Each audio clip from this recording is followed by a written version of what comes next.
You guys, I am so excited to announce today's guest on Influencer Confidential. When I first learned about Jenn Powell, I was like, I need to meet this woman. And that is why I'm so pumped about our podcast, because it gives me and you the opportunity to learn from the best.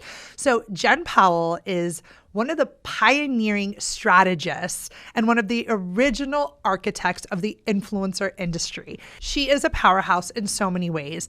In 2008, while she was at Next Management, she was one of the first to represent fashion bloggers as commercial talent, helping evolve the businesses of Rumi Neely, Sincerely Jules, and Chiara Ferragni through high impact partnerships and seven-figure brand deals. Okay. In 2017, she launched her own namesake creator talent agency focused on building brands with and for digital first talent. By 2020, she expanded her vision, launching Lemon Digital HQ, a full service firm offering digital strategy and influencer marketing for brands. Known for her holistic approach, Powell guides creators beyond content into entrepreneurship, licensing, and long-term brand deals. In 2025, she launched Lemon IQ, a Gen Z focus group platform for brands, and the Creator Path to Product, an educational resource helping influencers turn their creative capital into scalable licensing businesses. Powell has been featured in Bloomberg, Forbes, Business of Fashion, Vogue Business, CNBC, and Business Insider. She is a recipient of the Business of Fashion 500, recognizing the people shaping the global fashion industry. Based between Los Angeles and Nashville, Powell continues to shape the future of the creator economy, empowering talent to become impactful entrepreneurs and industry leaders. Y'all get ready to meet one of the influencer world's first talent managers who has seen beyond some of the biggest brand deals and is going to be sharing so much knowledge here today. I cannot wait for you guys to meet Jenn. Let's go ahead and jump in. Well, welcome, Jenn, to Influencer Confidential. I am so pumped to have you here. You are just like a mega star in the behind the scenes world of influencers. Whenever we think of influencer creator economy, we think of the people forward facing, but you are like the mastermind behind the scenes. And I'm so excited for so many people listening in to get to know you and learn a little bit about your work and what you're doing. So I'm really pumped. So thanks for being here. Thanks for having me, Nina. This is my favorite thing to do. I love talking it. about this is just the best. It's the best. Well, let's start off like how you tell us a little bit about like what do you do, a little bit about your company, and then how you kind of got into the world of influencer management. Cool. So I was a model agent for like 20 years. Yeah. Starting in the late 90s. And I came down to Los Angeles in 2005 with Next Models and was running the women's board there. In 2008, one of the very first fashion bloggers at the time, Rumi Neely from Fashion Toast, was introduced to me by, I know.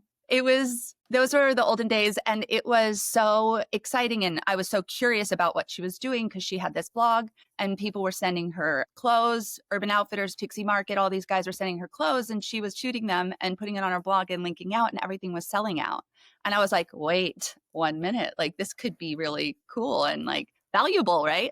So I represented her, and that year we did so many interesting, cool things. Like she was on like the mood board for Ungaro in Paris. Like it was like wild, interesting things that were happening in the world. And I didn't know that this was going to be a thing. But then I think about 2 years later, Chiara Ferragni came to me from the Blonde Salad, and she's this big Italian influencer, and she was so cool, her and her boyfriend. And they were like, we want to do what Rumi's doing. And so we brought her over to the US, and she became a huge success, obviously. Obviously, she's just like OG, you know? Yes. And then all of like the very first international fashion girls came to me. Christina Bazan from Cature, Gala Gonzalez from Spain, and her blog, AMLO. And then I had Sincerely Jules and Danielle Bernstein from Roulette. OG. These are the OG creators. This must have been like 2008, right? Like around there. Yeah, 2008 to like 2012, I did the very first Revolve influencer deal. It was a blogger deal with Rumi at the time. It was just the very beginning, and we were trying new things, and it was so exciting. And pretty soon, these girls were making more money than the models were. And so next, as a whole, they were like, wow, okay, so maybe we're on to something here. And so I started the special bookings division. We had to figure out a name for it. And it was special bookings division in LA, New York, and then London, Paris, and Milan. So I was working with so many of the international gals too, was trying to figure out how this works into every market. And then Bloomberg called and they wanted me on, and because all of the girls were sitting front row at Fashion Week and it was becoming disruptive and interesting. And like the magazines were like, what is this? Why are these girls sitting next to me in front row? And so it was a moment in time. So I did CNBC and MSNBC and all of everything, Vogue Business and Business of Fashion and stuff. So it was very validating for me, but also at the same time for me, it was thrilling. Like it was so disruptive. I was like, wait, this is so fun. They're like, and these so cool. Then we were like, oh, dang, like, they're making money. So anyway, I started my own business in 2017. The purpose being that I wanted to license product. I wanted to start brands and businesses with them. What I was doing didn't necessarily live within a modeling agency anymore, even though I had like the best support, and my best friend is the president of Next Models in LA and I love him so much. But I knew I needed to do it outside of this and build it in a way that I thought like really serviced this sort of talent. So I started my agency, Jennifer Powell Inc. in 2017 and built my team. And then in 2020, I started a marketing company for influencer marketing campaigns and social strategy with a partner. And so now I am just running both. Now you just take over the world. Okay, yeah. No, but all the things. But it's funny what you mentioned too about like the initial piece was kind of going through this agency, like the modeling agency. And I think we see this in a lot of spaces. Like, where do influencers fit? Like I see it from the PR side. We were running traditional PR campaigns for our hotels and our tourism boards, but then like, do we just earn media? Are we only working with like the influencer was this round, we couldn't figure out where to put them, and it makes sense with your background and agency side, but then also being like, okay, this isn't traditional. This is like a different space. So it almost needed its own space to be in, like, well, look who we are now, years Agreed. later. I think the good thing about being a traditional agent in this space though, is that I also knew how much money the brands had. So then we were able to try to figure out what the posting was worth. And so there was like place to jump off from, it wasn't like just pulling numbers out of the sky. Like there were some like thoughtful, not necessarily analytics behind it at the beginning, especially. It was just like seeing what works, but knowing what they had to spend and knowing what the value was on like a model for their, image and likeness and to shoot. So we came for, at least there was a good perspective, Which is interesting that you bring this up, and this is going off cup, and I'll try to keep us like centered in today's combo because I feel like we could go all over. But what's interesting is when I think like traditional models, right? Especially at things around likeness and usage, like maybe models, and you tell me because I have no experience on this side, but like you would assume, okay, they have their day rates and they're getting paid for these campaigns and their faces are on billboards or wherever, and they're just everywhere. But now with the influencer and they're like this whole idea of likeness and charging for that versus traditional model, just like a canvas that is there. I mean, were you guys at the early ages realizing that you could charge more for this and putting kind of bundling that in? Because from a traditional model perspective, it kind of felt like the people that had these built-in communities were maybe potentially have a higher CPM, more to charge for than just a traditional model? Or is that like, what are our thoughts there? Completely. No, completely. And what was happening at the beginning, and it was making me insane, is that the brands were putting in posting into a model's job, right? They were meant to shoot the campaign or shoot whatever it was and then post a couple of times. And I'm like, wait, you guys need to be charging incremental fees is what I was telling a lot of like my like other agents, my peers, and hard at the beginning for them to understand. But I'm like, okay, my girls are making more money from one post than yours are for shooting the campaign. But I really think that everybody needs to listen to me. And it's hard being the first one doing something. And it's hard teaching a very old traditional business to make very big like changes to how it runs. So they caught on over time. Like the more traditional markets were more difficult. Definitely like the Europeans came kind of after the American the American talent started doing these things. And you have to have a different strategy per market to be very Mm. thoughtful. There was a lot of education around it and why. There was also agents that made models at the beginning take down their social media. And I'm like, oh my God, please don't. Wild. And now I almost feel like you get booked if you have the Correct. following in different ways. You know, we were just talking about this at lunch. Like if you have a certain built-in community, it's like jumping the ladder in a way, right? Yeah. Because it's built-in marketing for In addition whoever is to, looking. Correct. so was Yeah. that that's probably the aha, like once you started to see, I'm assuming, what that incremental jump was, that's probably when you were like, wait a second, hold on. And because what you mentioned, and we're going to talk about this in depth a little bit later, is that you kind of realize, okay, these creators, these gals, these OG girls are going from just influencers to their own businesses. You briefly mentioned licensing and you briefly mentioned, so Yeah. that was your aha moment. Like, wait a second, Oh yeah. they got to become their own businesses, correct? Yes. Well, it was the realization when Rumi was linking out to certain products and it was selling out. And so I was thinking, of course, this is going to be valuable for X brand. Like, duh, this is what Yeah. they're trying to do. And they're directly, they could track how this girl sells. So this is important. And then in the similar way was when we started doing capsule collections, which is when I really was able to understand the value and the way that we could sell. And then the addition of reward style and the affiliates, that really was like, oh, now I can really understand and drill down into the data. I have data points, like, wow, we have it all. We have every tool here. It was like the most exciting. I still get chills. Yeah. Especially how you just mentioned that the data point from the affiliate side too. So you've worked with so many really, really major celebrity style creators, influencers. And I think a lot of creators listening in, they're probably curious, like what makes these gals, so magnetic, or some common traits that your most successful girls or guys or whoever you represent as a talent manager. What is it behind the curtain? Share with us some of that perspective. It's a couple of things. It's definitely consistency. It's consistency of doing the post and the thing every day and no days off, especially in the beginning, which is hard. It's just hard.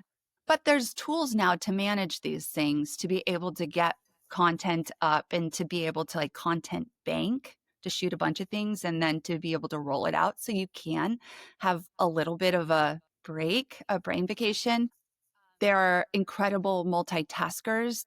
Generally, they are balancing a lot of things. And at the beginning, they aren't like full-time content creators. This is like a side hustle until it's a main hustle. So they have a day job and they have perhaps a family or not, or they're young and they're going to college. They all have something else going on, but they manage it sometimes well, sometimes not well. At the beginning, especially, they need to adhere to timelines and to creative briefs. They're easy. Like at the beginning, I think is so important to create ease with the client that makes them want to come back. There's a lot of options now, right? This is like an actual career that people try to do. So there's a lot of options. So they have to show up on time and they have to do the thing on time. They have to shoot on time and they have to hit the points that they're meant to.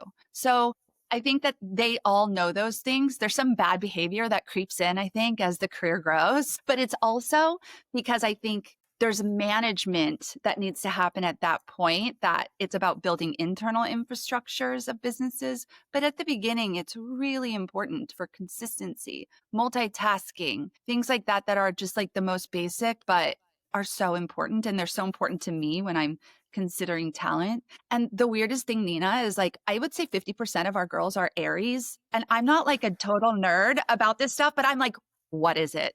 Can somebody that knows anything about horoscopes talk to me about this? Because please explain. That's wild, because I'm a horoscope girly and I would have thought you would have mentioned like, that's so interesting. I don't know a lot about Aries, but I'm going to look it up. I am telling you, I'm like, let me guess, you're an Aries. Like it is like I clockwork. wonder, and that's like March. Well, they're fiery signs, so maybe you need March a specific to April. That beginning, Yeah. I have a lot of April babies. I don't know. It's like every day we're wishing somebody a happy birthday. It's wild.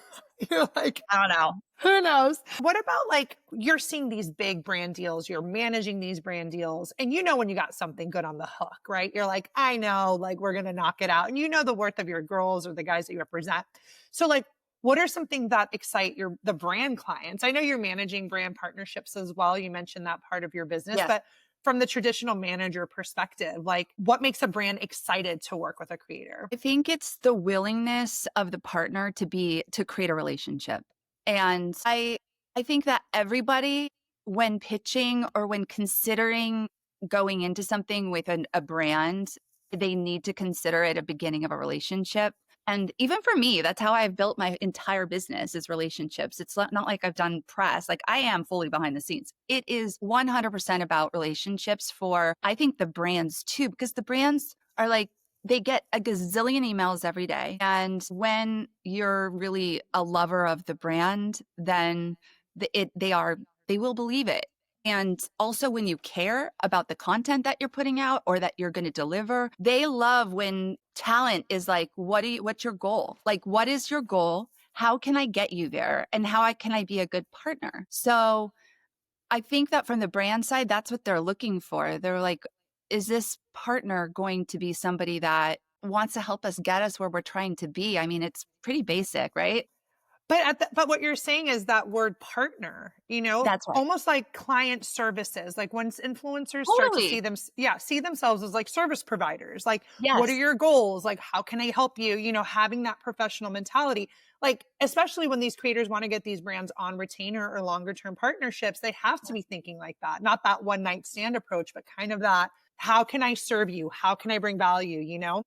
You are providing a service that they are contracting you to do. And they're doing that instead of having like a model shoot something that they're controlling. So it truly is like, what do you want? And how can I create ease in getting there and like success? And also, I think going into everything, knowing that at the end of the day, most of these brands are trying to sell things, right? And as unsexy as that is, like, cause it's like this, it's super unsexy, but you need to go in understanding that they are trying to sell a product, a service, something, and you're telling that story. So, yeah. You mentioned the word control. Do you find that the bigger the brand is, the harder it is for them to relinquish control? Because again, like you said, we could hire a model, we can do it our way, we can say exactly how we want, we could set it up, it Yeah. could be perfect, right?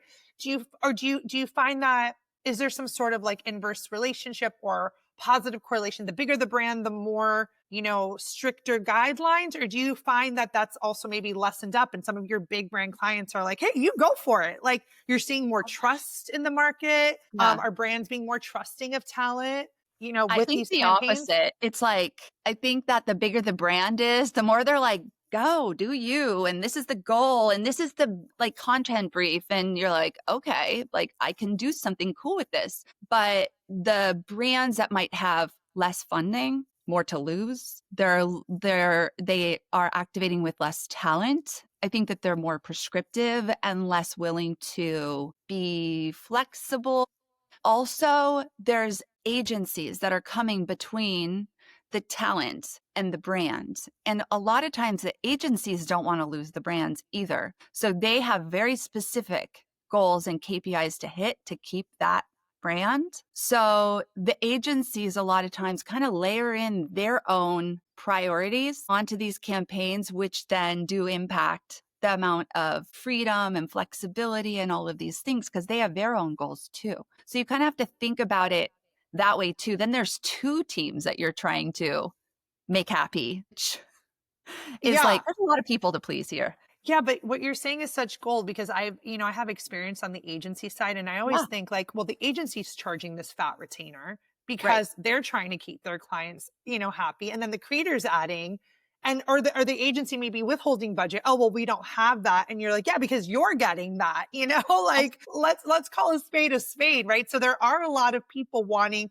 and that's why I said in the beginning of this combo, it was, at least in the beginning, it was hard to place influencers. Like where do we Yes, deal with their marketing agencies? Do we deal with their big PR agencies? Like, and I think there's a lot more clarity now, but to your point, the more chefs in the kitchen, the more people you got to please. 100%. And Yeah. so just know that you're like one little guy that's trying to make a world happy and success happen. So it's a big responsibility, Yeah. you know? So I feel like you have some, not tea to spill, but like you are in it from the olden days to now. Like I feel like you've seen crazy brand deals. Like you have probably been like, wait, she got paid what? You know, and I think there's a little bit of secrecy around money in this space because people aren't, it's not like there's a glass door, you know, hey, we got a $60,000 partnership from ExxonMobil. Like we don't see, like the normal person doesn't see that. But do you Yeah. have any like memorable brand deals or any, you know, things that kind of landed? You don't have to share the brand, but just in terms of things that you've kind of seen land on your desk that kind of will let others listening in know like, wait, there's a significant money to be made. I think one of my favorite and most validating moments at the very beginning of my career was when we got the L'Oreal Paris ambassador deal for Christina Bazan. And she was like with Julianne Moore and Doutzen Kroos and like all of these girls. It was so excellent. She was at Cannes. She looked stunning. Like she was going to all the things, and she was part of that squad in a very traditional squad, right? And so for me, it was validating that we were being included and there was a seat at the table for digitally native talents. And it's almost like those moments that it's not necessarily, yes, there's a lot of money associated with these big deals and things like that, but it was also just the moment of being accepted and validated at the table. It's when Kiara got the cover of Lucky Magazine or Spanish Vogue. I mean, oh my gosh, those were moments. And then when I did my first capsule collection, I remember with Steve Madden and Kiara with the blonde salad, it was being sold I didn't in even know North you were and South behind America that. and Europe. It was like, oh my gosh, like this is so wild. And what an amazing opportunity to, I mean, I sat down with Steve. It was wild. It's really wild. And I remember that capsule collection. It was You do? iconic. Yes, it was. We had a big party in New York. Like it was a moment. Iconic. I probably crushed it. Who knows? But that is an iconic moment. And I think to your point, it is so validating. I'm sure you saw Time just released their top 100 creators list. You know, we're seeing top Forbes creators list. Like it is for someone like you that's been in this industry, and helped build it from the ground up. You know, and our team as well, we've been around for the last 10 years. Like it is so very validating seeing influencers, creators, you know, transition to CEOs, but also having this recognition like hands right now. Like when in my head, my MBA marketing brain, like this was this old school marketing prestige. Like now there's creator events, like creators were taking over, Ken. Like I know our friend Risa was at LTK hosting I'm like, the creators are it. It's like amazing. I mean, in my wildest dreams, I mean, it made complete sense. Don't get me wrong. Like this made complete sense to me from the very beginning. But in my wildest dreams, did I think that we were going to be really validated like this? And so like, it's just thrilling for me to see other people have success too. And all these different creators, I think finding a niche that is surprising. And I love it. It's so exciting to see the entrepreneurs and the businesses being built. And I agree. Thrilling. I'm like, it's super thrilling. Well, one thing I want to talk about before we jump into product licensing and scaling, because I think I cannot wait to talk to you about that. But I want to talk about negotiation. And I think that that's something that you're really obviously in the thick of being, you know, a manager. You know, I want to talk about red flags. I want to talk about usage rights, exclusivity, things that we may hear we're not sure, especially for creators that don't have management. What should they know about negotiating with brands? Or is there any sort of negotiation 101, especially for those creators listening in? Well, it's loaded. I love to negotiate. It's the reason why I am what I am. I think the most important thing that I have taught my younger agents is that everybody has to feel like they've won. Like to have a really good negotiation and to walk away from something or somebody that wants to work with you again is that everybody needs to feel like they won. And so it's not always about going at the tip top of your rates. It's about getting somewhere that you know is going to perform and they're going to want to come back. It is so important for the brand or the agency to also feel like they won. Then, of course, usages. There's been a lot of weird language in the usage section of contracts where it says use on any digital media created now or ever. Like those things are obviously things that need to be managed. Perpetuity, right? Perpetuity. We hear Perpetuity, that I hate word. that word. It's I know. silliness. And there's also indemnifications that you have to look at, which there should always be a mutual indemnification in case something happens with the brand. You each need to be indemnified. A lot of times there's insurances that they're wanting you to carry. Things that And you don't even know that you need to know, right? Like I saw that recently in the contract. They're like up to $1 million and something. And the creator was like, what do I do? I was like, looks like we need to take out an insurance just for this, event. yeah, I think that that's something that really has to be considered, but also is a part of the growth of a creator's business, right? You need to get incorporated. You just need to talk to your either whoever's accounting for you or your CPA. At what point do I need to get incorporated? Then get the business insurance and things like that. So if something happens, you're not personally sued and your house doesn't get taken away, but they're suing the business. So in a lot of these contracts, you have to consider that because they need to be written out. The contracts need to be drafted to the business versus you as a person if you are incorporated. So there's things that have to happen, and you really do need to look into investment in your own business. You need to find your team. You need to find your accountant and your CPA and eventually your wealth manager or your insurance providers. It is a proper business and it needs to be invested in that way. And it needs to be considered that as well. If this is what you want to do, this is what you need to do to make sure you have the foundation, a strong foundation of your business. Have an attorney. I hate paying attorneys and I pay them literally all the time. It makes me nuts. But there's some that you can find that you're like, I'm going to cap you at this certain budget. And then you have to have conversation if they go over. But you do need to have some sort of like a business contract person on your side. There's a lot of brands that'll hit you up on DM. Like, I'm sure you guys all know that. That's the easiest way to get to you.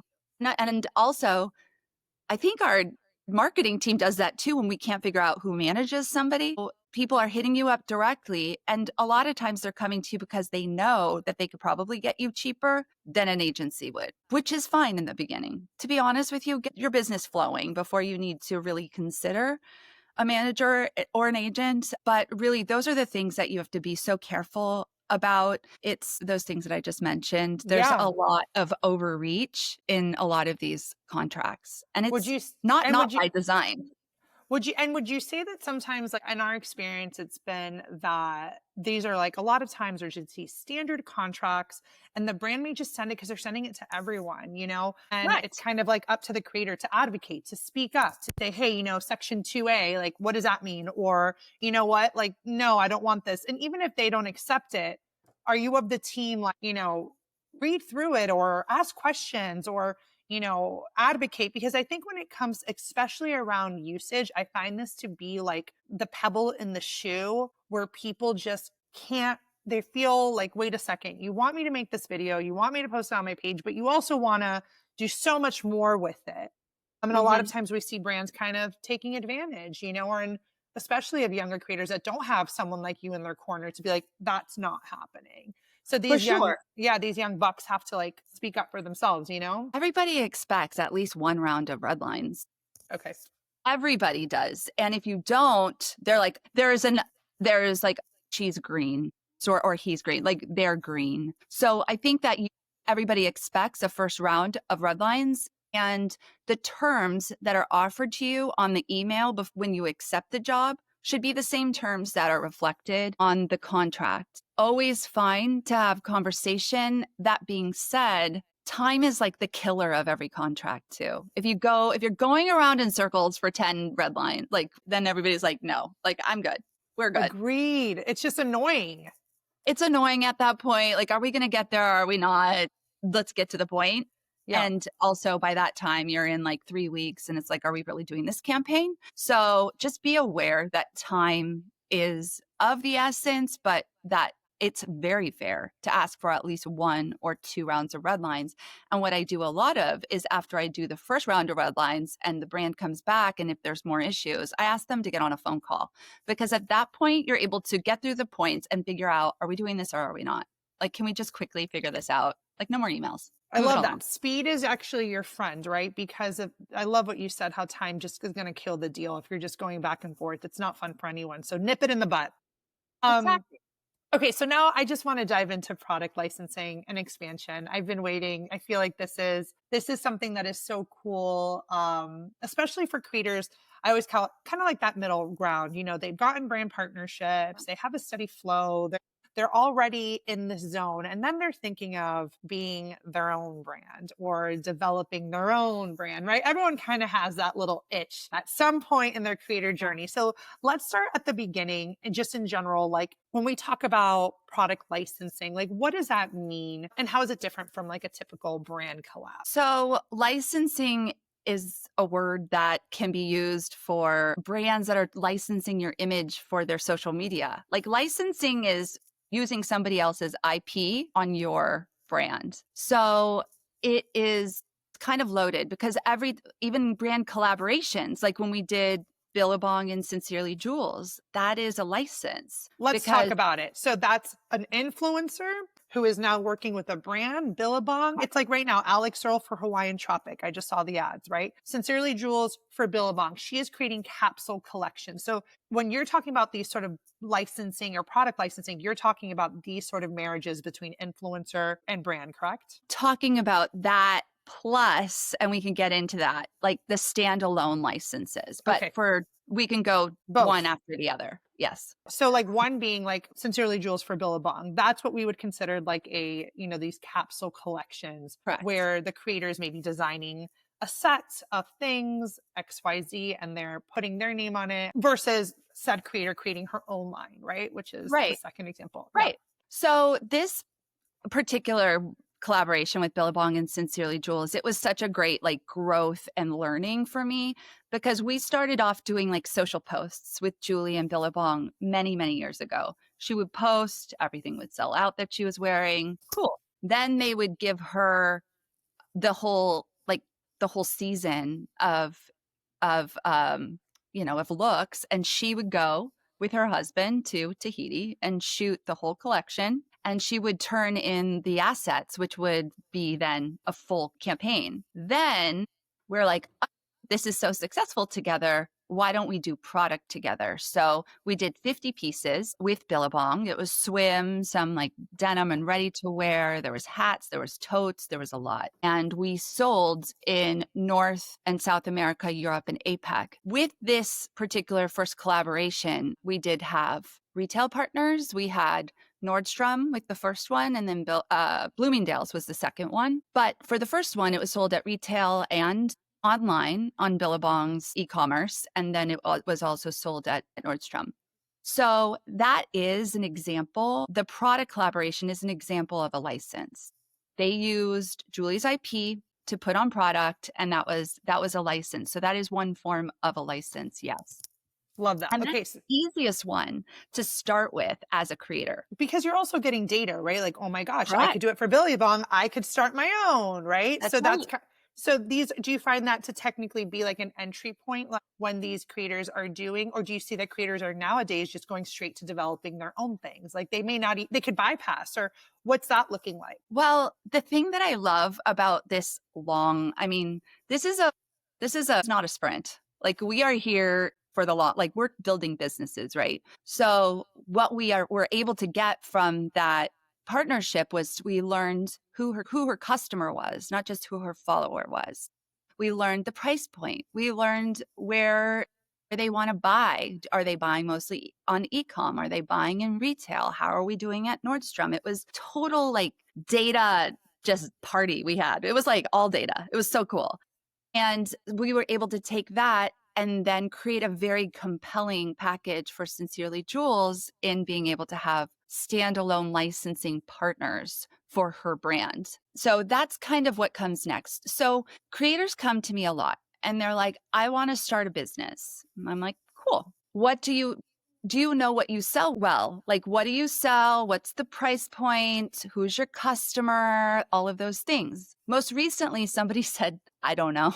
And I'm like, well, we should probably figure that out before you want to go directly to a manufacturer and sink $250,000 in doing research and development, right? So I think that the affiliate part of a creator's business is absolutely one of the most important things that they can do before they go out to market with their own product, because that gives you a lot of data. Like ShopMy at this point is giving us the most intricate visibility. LTK gives us enough right now to be able to make a lot of very good assumptions on how people sell and where they sell. So gathering all of this data is also compelling, because then when you have like say we have a brand partnership with Seven for All Mankind, for instance, and we know that we are able to link out to some affiliates, and then we're like, dang, her denim sells like crazy. Like maybe we need to look into this further. And then we kind of lean into denim. And then what I love is not spending $500,000 to start your own brand. Like I'm not a fan of spending that much money to do something that's unproven. I think that there is a better way, which is licensing. If you are selling at that level, if you're selling a lot, there's licensing agents out there like myself that are putting brand books together and talking directly to manufacturers, to different brand management teams that are looking to license new marks, which means it's kind of like Martha Stewart or Paris Hilton. Let's use both of those as examples. Martha Stewart has the most massive licensing business. She has her own pots and pans. She has her own home stuff. Martha Stewart is not going out and doing R&D on her own pots and pans. She's going to a team that does that also gets distribution for the product. So there's like this whole licensing world that I think that there's not really education around, but it is the way to build brands and businesses. Creators, I think, do the best job at telling stories, at creating content, and all of these things. And the information and data we get teaches us who their customer is. We just need to leave it to the professionals to do things like apparel design and manufacturing and distribution and all of those things. So there's this other way that we've been able to find to be able to create product. That was a lot of information. No, I'm blown away. I'm so excited. And that's exactly now what you're kind of getting into, right? Like now you're helping kind of usher creators that have no idea about this, because it's true when you're in the brand deal route, and this is what we teach is brand partnerships. So it's my audience knows when you're in the brand deal route, it's very different than developing your own brand. It's like developing your own brand, going after product, launching your own, well, like you call it, the creator's path to product, right? Once you start developing your own, I mean, you're definitely at a different level. Is this correlated with follower count? Is there a pathway for smaller creators to start? So let's talk about that, because I think we always think linearly, oh, well, I have to be this to do that. But can smaller creators jump on in and start doing that as well? Absolutely. I think with what Electric Pix has done, and I don't know how familiar you are with that jewelry brand, but they do collections all the time with smaller creators. And when creators start doing capsule collections at the very beginning, I think that it's validating. It's validating for you and your brand in product. Like it is the way to go at the beginning to test markets and to be able to tell the story of the way that your product sells. I think follower count for some reason just gets in people's heads. It's like this pathway. If you hit this number, it opens a level for you. But it seems like you're saying that there is a path that isn't necessarily based on follower count. No, I think it's how you sell, though, to be honest. I really think that that's an important thing. And there's so many creators that sell, like your audience buys from you. You need to teach your audience to buy from you. It's like some creators are there because it's vibey and it's beautiful and blah, blah, blah. But there are some creators that sell like unbelievable. I represent this woman named Erin Busby. She has Busby style. And the service she provides for women that are wanting to shop at different sizes, there are different body types. It's a more mature woman that has a little bit of money. Like she knows exactly who her consumer is. And she sells like crazy. And she's not at 1 million. I don't even know that she's at 500,000 followers, but she has a website, which I think is really, really important for a creator that wants to build a business like this and have product eventually. She has newsletters. it helps you create the IP of your brand. And I think it's a very important foundation for somebody that wants to get into product or like brand builds, because it tells more, it gives your customer more places to purchase from you. I think it's an owned space on the internet, because at this point, if something happens to Instagram and these talent lose their Instagram for whatever reason, something gets hacked and it's gone, it's like, do you have a business anymore? I don't know No. the answer to that. Yeah, no, truly. I mean, someone we know is going through like this right now, her account, the hacked and this and that. And it's like, this like product licensing, it seems like another way to foolproof, your Totally. business. Yep. You mentioned some signs of people that are ready. You mentioned having a website, having some affiliate data where you're able to show, okay, wait a second, like there is proof in the pudding here. Yeah. You mentioned, without saying it so bluntly, but like kind of good at selling and training your audience. Some people hate to sell, they get icked, it feels weird. And I tell creators this all the time, especially when they're pitching brand deals. I'm like, you're in sales. I know it hurts getting on a call. It feels funky, but guess what? That's like part of, like you said, some people just want to be about the vibe. Yeah. It seems like those are some signs that people may be ready to then dive into licensing, especially if you're looking to build out your own brand and Yes. go speak to a manufacturer. That's how they know they're ready to take that jump. Yes. And if you start a business and a brand, I believe that 100% of you guys are going to want to sell things. That's what we're trying to do, right? And so if that's the goal, then we have to get comfortable with supporting that goal. And I think that there's very classy, elegant storytelling ways to sell for those that aren't like, buy this, and it feels like they're hawking a used car.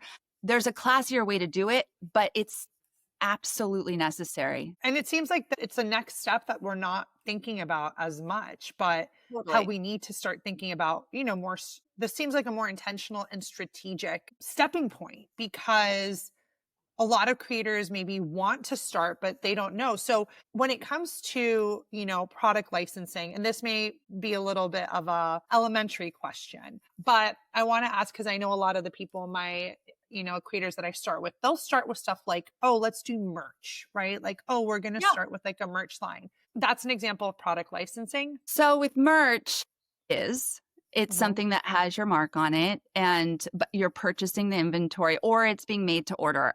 It's a safe way to start and to start gathering some data. I think once you have a business that is ready to move into new products, things like that, then you have to bring in other partners that are that have their proficiencies. Like, you don't want your sweatshirt guy to be creating, I don't know, like if they can't do Yeah. hats, and they can't do hats, or if they can't say they're not doing hydration and water bottles, then you want your water bottle guy to do the water bottles, and you want your sweatshirt guy to do your sweatshirts, or whatever it is. You have to find the right teams that are proficient. And then there's a difference between selling merch on a website or through your social media than selling product and getting it into Target or Nordstrom, or being able to really have a wholesale strategy to be able to build the brand as a product business, right? So it's a little bit different. I think it's an excellent first start to see if there's an appetite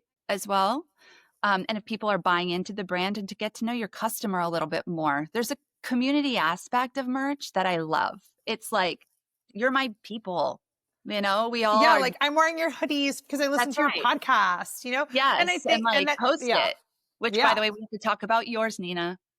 I know. I cannot wait to die. Your That's gonna, licensing strategy. yes, yes. Well, no, and it's funny because my community knows, they're like, I've always talked about, I think like there's such a market for a really cute creator merch, or creator centric things. I'm a tchotchke buyer. I go to Barnes and Nobles. Those are the type of gifts I'm going to buy someone at Nordstrom, like a little pen set, like Kate Spade, right? When she got into all that sort of stuff. So you can really see Those where were the all brand. licenses. Those are all licensed. Yes. And that's exactly what you're doing. They weren't like making pens. Yeah, they were finding the teams. Tell us about That's right. the creator path to product then. Is this kind of what you're now, is this the next step for you? Is this what you're teaching? Like, we want to know. I'm going to take this program. Like, I want to learn the ins and outs, but tell us, like, because that's something that you're going to be launching soon, correct? I'm launching it. And we are going to have a promo code for you guys. It's Okay. Sidewalker45. And we are launching it. It's an educational course to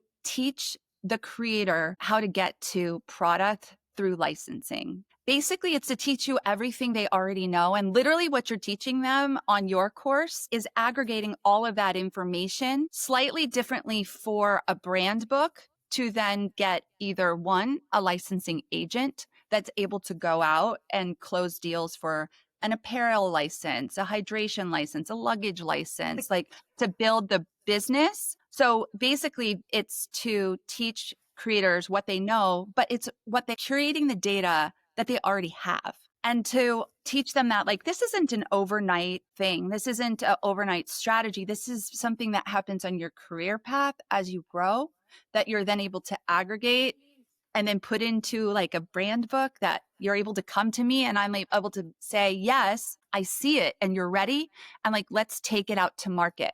So for me, it's twofold. One, it's a educational course to be able to support the creators and learning about licensing and why I think that this is the right way for them to build businesses. And two, it's almost like a lead gen for me because it's getting the creator with all of the information that I need for them to come to me and say, here, this is my brand book. Like, can we kill it? Like, are we doing this? Do we have a shot? Do we have it? Like, and Yeah. so I'm going to be accessible as part of it and everything. And for me, I love talking about this so much that I want to be able to be accessible to the creator to be able to have these sorts of conversations. And don't get me wrong, like my day job is running my talent agency and like we are growing and building. My agents are like the coolest and amazing. But what I'm seeing come to us are talent that want to be able to license as well. So cool. Interesting.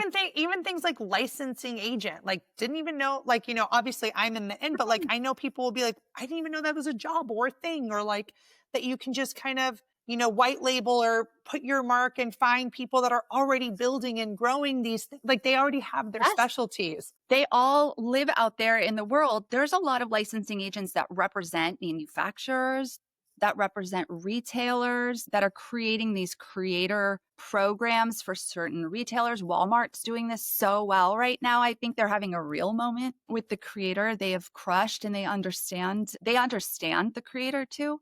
So there's all of these people out there that are also looking for the information that the creators have at their fingertips. And it's nowhere. It is nowhere. What's so funny, you guys listening, when I first spoke to Jenn about this, I was like, oh, like you're in the course business. Like me too. She's like, actually, I'm just like making this because I'm tired of answering the same question 1,000 times. I was like, oh, okay. But I love that because there's literally no information. And even though we have tools like ChatGPT and AI and all of that, I say it about my program too. You don't know what you don't know. You know what I mean? Like, so having someone like Jenn who has put together these major capsule collections, who has been involved in some really crazy product licensing deals and is in it. She's like eat, breathes, and lives. I mean, what better way to learn? I think it's actually what you're doing with your program is like a gift. It's a true gift to people to learn because we don't, how do you know this stuff? Like, how do you know? How do you know? It's too crazy and you've seen it at such a high level. So I think I'm really excited for it. And we'll leave the link below you guys so that you guys can check out her program. But like I said, when I originally asked her about it, I'm like, let's talk courses. She's like, no, it's just that I'm tired of always being asked this. So those are the best type of course creators because they're not even like, she already kills it in her talent management agency, her licensing current deals. That's why I feel like it's a gift because you really don't have to even be doing this to share your knowledge and your expertise. So I think that's awesome. So I'm all thanks. Well, no problem. And I just went to the licensing trade show in Vegas. And I reached out to the CEO and I'm like, there is something missing here. And that is creator brands that aren't being represented at the licensing trade show. And she said, you are so right. And I think that there's an opportunity here for education, even with the traditional licensing teams too. So we are at a turning point with licensing. I think that is going to be on both sides, and everybody needs to learn about it. And the creator brands are the future legacy brands. That's what I believe. And it's not just Mr. Beast, and it's not just like these huge ones. I think that these creator brands, the Summer Fridays, all of these guys, these are the future legacy brands. And we want to be building those, or at least using all the data that we have to build those, because why not? Why not? Truly. That's why people are starting online anyways. And I think this is a really exciting part of the creator economy. Like, it's a part that we've learned a lot about affiliate marketing. We've learned a lot about brand deals, but this whole like start your own brand, license a product, get into this world. It's something that has not been really spoken of so much. When you think where creators are going and when creators are ready to kind of get into this world, do you feel like there's any, not pitfalls, but like things that creators should be mindful of, or whether they go through you or they work through your program, or they just kind of get into licensing together, just before we wrap up?